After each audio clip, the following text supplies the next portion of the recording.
একজন টাইপ 1 ডায়াবেটিসের রোগী প্রতিদিন বালতি ভরে ফল খান, অথচ তার সুগার রিপোর্ট আমার আপনার চেয়েও ভালো। কিভাবে সম্ভব? ডায়াবেটিস ধরা পড়লেই প্রথমে যে জিনিসটা বাদ দিতে বলা হয়, আম, কলা, খেজুর, মিষ্টি ফল। ফল মানি তো চিনি, তাই না? কিন্তু 5 লাখেরও বেশি মানুষের উপর করা গবেষণা বলছে সম্পূর্ণ উল্টো কথা। আজ প্রমাণ সহ সেটা আমি দেখাচ্ছি। প্লস মেডিসিন জার্নালে প্রকাশিত এক গবেষণায় চীনের 5,12,000 মানুষকে 7 বছর ধরে পর্যবেক্ষণ করা হয়। মানে স্টাডিটা কিন্তু অনেক বড় পরিসরে করা হয়েছে। তো ফলাফলটা দেখে আমরা অবাক হয়ে যাচ্ছি। সেটা হচ্ছে, যেসব ডায়াবেটিস রোগী সপ্তাহে অন্তত 3 দিন তাজা ফল খেয়েছেন, তাদের মৃত্যু ঝুঁকি ছিল 17% কম। আর heart attack, stroke, kidney damage, চোখ আর স্নায়ুর জটিলতা সব মিলিয়ে 13 থেকে 28% কম ঝুঁকি ছিল বা কম ক্ষতি হয়েছিল।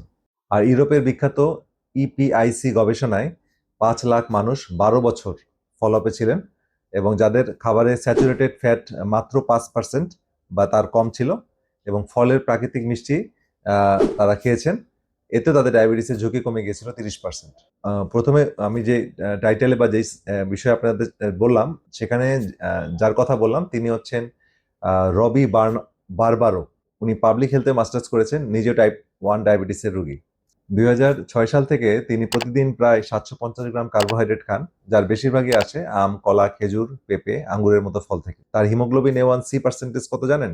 5.3 থেকে 6.6 এর মধ্যে তার হিমোগ্লোবিন A1C, যেটা 3 মাসের গড় বলি আমরা, সেটা থাকে। এটা অনেক সুস্থ মানুষের চেয়েও তার ভালো। তাহলে এখানে রহস্যটা কি? রহস্যটা ফলের চিনিতে সমস্যা না, সমস্যা হলো শরীরের কোষে জমে থাকা চর্বি, যেটা ইনসুলিনকে কাজ করতে দেয় না। চর্বি কমান, ইনসুলিন আবার কাজ করবে, তখন ফল আপনার বন্ধু হয়ে যাবে। তবে 3টা কথা মনে রাখবেন। এক হচ্ছে, হোল ফল খেতে হবে, ফলের জুস না, কারণ সম্পূর্ণ ফল খেলে ফলে ফাইবার থাকে, যেটা আপনার সুগার ধীরে ধীরে বাড়ায়। আর 2 হচ্ছে, হঠাৎ করে একসাথে অনেকগুলো ফল না, আগে তেল চর্বি কমাতে হবে, তারপরে আস্তে আস্তে করে ফল বাড়াতে হবে। ঠিক আছে? আর প্রচুর ভেজিটেবল এখানে অবশ্যই খেতে হবে। আমরা যেমন গ্রিন জুসটা সাজেস্ট করি, সেটা খুবই কার্যকর। আর যারা ইনসুলিন বা ওষুধ নিচ্ছেন, তারা এই ডায়েট পরিবর্তনের আগে অবশ্যই চিকিৎসকের সাথে কথা বলবেন বা তার তত্ত্বাবধানে থেকে এই বিষয়টা মানে বাস্তবায়ন করবেন। তো ভাবুন তো, আপনার বাবা মা, প্রিয় মানুষটা কতদিন ধরে প্রিয় ফলটা না খেয়ে আছেন, শুধু ভুল একটা ধারণার কারণে। তো এই ভিডিওটা তাকে শেয়ার করুন।